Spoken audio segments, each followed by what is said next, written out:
Clarifications? Ms. Ang Wei Nang.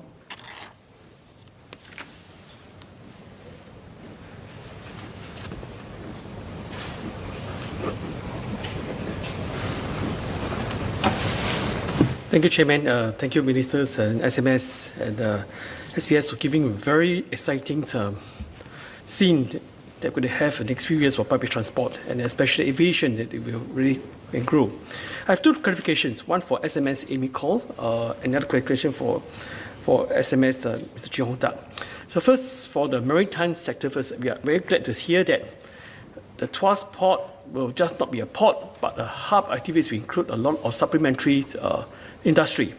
And we know that it could be the best in class, but I hope that it will be best in class supported by best in class MRT station as well. Because I did not hear SMS Chee Hong Tat saying anything about having a train connection there beside he mentioned about having a new housing estate.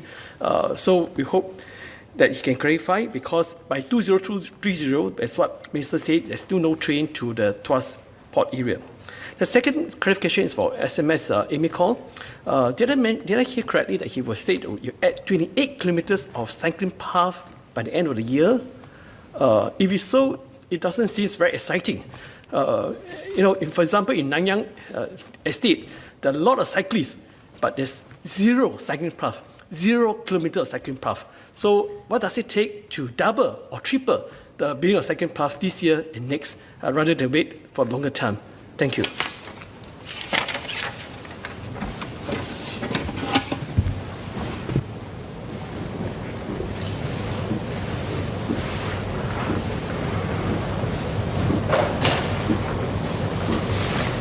Mr. Chairman, in my speech earlier, I mentioned for the Tuas Port that we will continue to explore viable transport options for workers. So this is something which we will study. And Mr. Ang is right that if you look at the demand for transport connectivity to that part of Singapore, it will not only depend on the Tuas Port alone, but also what are the other developments in the surrounding area using the port as a key hub, but supporting the growth of different industries. So this is something which we will assess and we will discuss with the relevant stakeholders and other agencies. Thank you, sir. Mrs. Sakyandi. Oh, sorry. Let me call.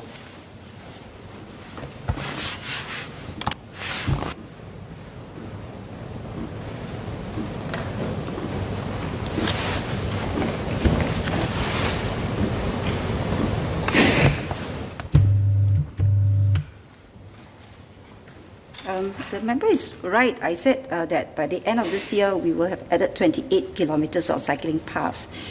Those are the completed cycling paths that we'll be adding on. The target is to have about 1,300 kilometers of cycling path by 2030, about 10 years away. We now have about 460 kilometers. So if you divide, that's the pace. But having said that, as I've said, even now we have actually identified 60 road repurposing projects. And many of those you actually can look into not just pedestrianizing, adding footpaths, but perhaps widening it for cycling paths. But whether these can come on board really depends on the support from the local community. So when we do road repurposing projects, we have to work very closely with the local community to see if this is something that they would support. When you do this, there will be some trade-offs. For instance, the benefits may come, take time to come, but motorists will be, the immediate impact is on motorists. They'll probably have to divert the roads if we pedestrianize or we widen the cycling paths. They may have to park somewhere else, for instance, if we include the cycling paths. So we have to look at how to minimize the inconvenience and at the same time look at how we can bring benefits to the community and look at how to mitigate some of the trade-offs. Ms. Ang Wei Nang. Very appeal for SMS to accelerate the construction of cycling path, especially for those towns that have 0 kilometer of cycling track. Yeah, thank you. Actually, I did say that in my speech, that we will especially focus on those towns where there are no cycling paths. So if the member is keen on this, let us look at it. Yeah. I'm also keen. Mr. Saktiandi support.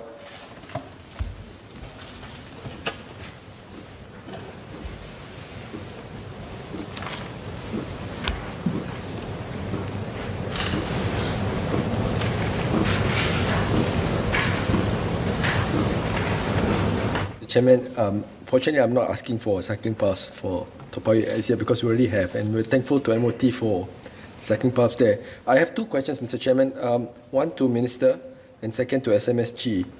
Minister, I'd like to thank Minister for answering my question about the financial sustainability issues that I raised. My question is with regards to fare concessions.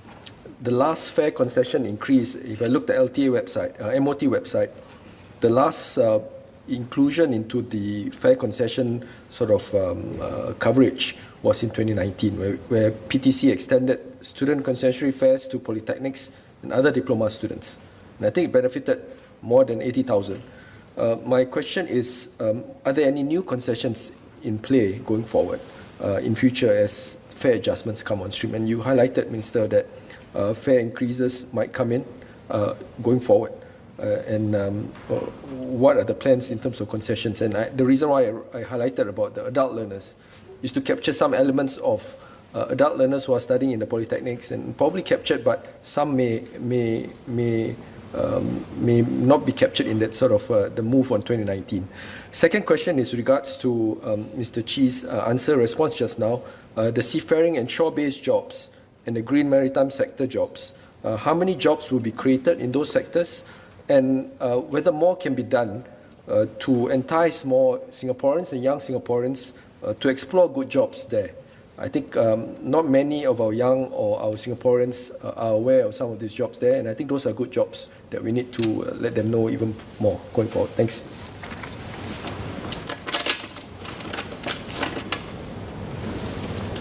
Thank you. I want to assure Mr. Saktiandi, I really understand what you are saying. I really understand. In 2019, in fact, I was really happy that fare concession was extended to polytechnic students. Because the then Minister for Education lobbied very hard for it. And the then Minister for Transport was kind enough to also champion it. So I fully understand. But I think going beyond that, it becomes less obvious. But let us keep an open mind. I think the principle is this.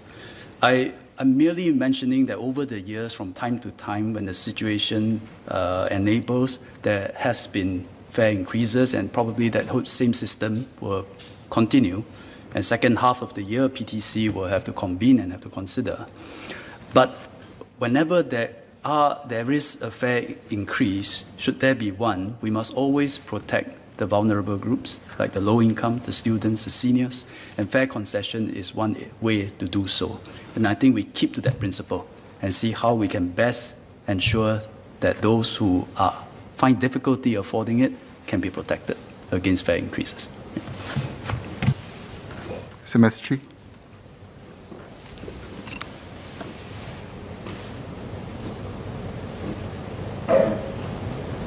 Mr. Chairman, I think Mr. Satyandi asked a very important question about jobs, because when we pursue growth, when we attract investments, what is the end in mind? One very important objective is to create good jobs for our people. So in the maritime sector, our aim is to be able to create an inclusive and diverse range of jobs. So if you look at the port sector, this will be, of course, the traditional roles that we have, crane operators, drivers, but increasingly, we are also looking at new roles that we need different skills and different groups of individuals to come in to fill these roles. So when we pursue environmental sustainability, green growth, decarbonization of shipping and port operations, I think this will open up new opportunities and new possibilities. So similarly, I think for the maritime services, which actually go hand in hand with the port, because when we grow our port and shipping lines core at Singapore, they register their ships here with our registry. They base their headquarters, their regional and global headquarters here in Singapore. We can then offer them all the other maritime-related services like financing, insurance, legal, brokering, and so on and so forth. So all that will, again, I think, create a lot of opportunities for different groups of Singaporeans, different age groups as well, young graduates, but also mid-career entrants who want to join the sector. So they may transit, for example, from engineering, from finance sector, from IT, and they want to now enter this growth sector. We welcome them. Lastly, I want to say this. It is not just the number of jobs, which is very important, and we will try our best. We'll try and create as many as we can. But in the end, it is also about whether we are able to raise the quality of the jobs.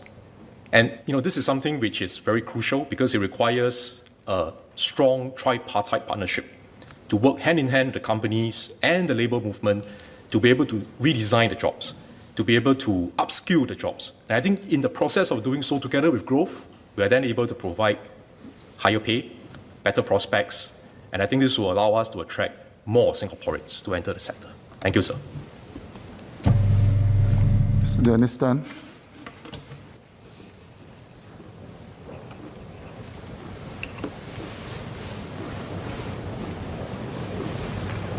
Thank you, Mr. Chairman. I have three clarifications. First, I would like to thank the Minister and all the appointment holders for the answers you have given in the COS, and thank the Minister especially for the answers given in respect of the concerns I raised on the aerospace sector.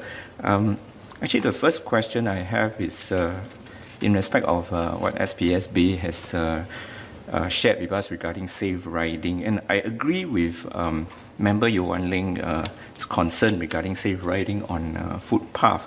And actually, I would like to implore on LTA to continue to improve efforts at public education as well as consistent enforcement. I think it's a message that I have shared virtually every year in the last couple of years. And yesterday, actually, I shared on the MND COS on a cut on safety of PCN. And the reason why I shared on the MND COS, but it's related to, I think, a lot of, on LTA's efforts on this, is that I believe that a busy PCN, especially during peak times, it's always a good indicator of the state of our culture of path sharing by different users. And I expressed concern that over 2 years, because I shared a previous cut on this 2 years ago in the same MND COS, I felt that there's not many changes in terms of the culture.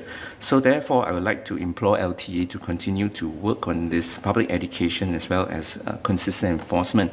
And I appreciate SPSB sharing about the efforts. And can I continue to implore LTA to consider public education from the point of view of not just giving information to interested users who will draw the information from the Facebook, but rather to think about how to disseminate this public education on safe and considerate use of footpath and PCN to people who actually don't consciously look for it, because these are people who actually use our footpath, the auntie and uncles who may get upset with people ringing the bell when cyclists are passing by, keeping left or keeping right, people walking their dogs on PCN or footpath, stopping to chat. And these are all very everyday moments, right? So that's one. The second clarification, actually, I'm not sure which appointment holder will answer this, but I would like to take an opportunity to ask, when does the government envisage our public bus fleet will go fully electric, right? And my third clarification is not really a clarification, but I would like to take the opportunity to thank the Minister for sharing about crew change. I don't have a clarification because I filed a PQ on this recently, and I would like to thank the Minister, SMS perhaps, for a very comprehensive answer on my PQ on the new Ocean 6 relating to the measures on crew change arising from the infection of crew on visiting ships to the port of Singapore. I just want to take the opportunity to applaud and the hard work and the good efforts of MOT and MPA on coming up with the crew change policies and guidelines, as well as for safe boarding of visiting vessels in our port of Singapore by workmen or third parties. And I think it's a lot of hard work, and I agree with the Minister, and as a member of the maritime community, I agree that these efforts are very important to continue in this COVID climate, to continue. It's very important for our Port of Singapore and our businesses and our reputation. So I'd like to thank MPA and MOT officers for their hard work. Thank you. Bulletin time is 2:10, so let's try to finish by then. Thank you. Interest of time, I'll answer all three. First, safe riding. I think I thank Mr. Dennis Tan for his very useful suggestions. We'll take them in. As you say, culture change is not easy. It takes time, and step by step, we move in the right direction. I do want to make a clarification. In my speech just now, I mentioned some retrenchment figures and reduction in labor force figures. That applies to the aviation sector. But I know your cut was actually on the aerospace sector. I don't have the numbers for aerospace, but talking to unions, there has been some retrenchment, not huge numbers, some, and again, very much borne by the foreign workforce. And we'll try our best to continue to work with the aerospace sector between MOT as well as EDB.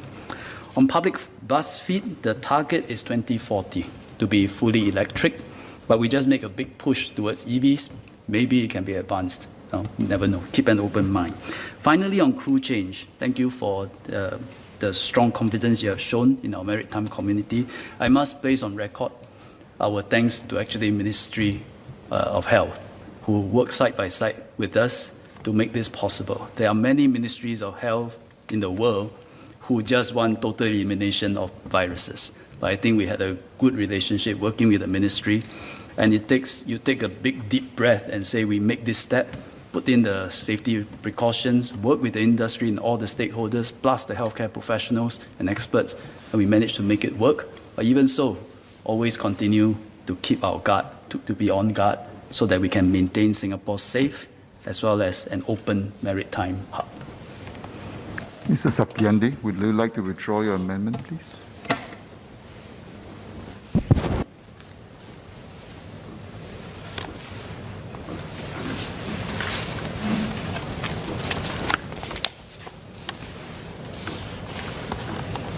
Mr. Chairman, we have been discussing about the lifeblood and lungs of Singapore over the past 2 hours. Minister even talked about snorkeling underwater to fill our lungs with much needed oxygen, and even said about taking a deep breath earlier just now. But it has been an extremely challenging time for transport sector, especially with the sharp drop in air travel, commuter volumes, and economic activity for the past months. The stakes are high, as the pandemic is still fraught with uncertainties. It is also challenging to determine the new travel patterns of the near future, but there are exciting times ahead from the responses just now for our land transport sector, and efforts are being made to make sure our air and sea hubs will thrive again. So I would like to thank members for all their cuts, and many thanks to Minister Ong Ye Kung, SMS's Amy Kaur, SMS Cheong Tat, and SPS Biam Keng for their responses. And to PERMSEC MOT and his team, our MOT family of agencies, CAS, MPA, LTA, and most importantly, our transport frontliners for their hard work, conviction, and passion to keep our air, sea hubs, and land transport systems running efficiently, smoothly, and safely day and night since COVID hit us, and also to be ready for the future. With that, Chairman, I beg to leave to withdraw my amendment. Thanks. With COVID-19 still around, so do be careful how you take your deep breath. Make sure you have a mask when you're doing it. Is the honourable member given leave to withdraw the amendment? I think leave of the majority is given. The amendment is withdrawn. The question is that the sum of $4,051,283,300 for head W stand part of the main estimates. As many as of that opinion say aye. To the contrary, say no. I think the ayes have it. The ayes have it. The question is that the sum of $7,615,454,000 for head W stand part of the development estimates. As many as of that opinion say aye. To the contrary, say no. I think the ayes have it. The ayes have it.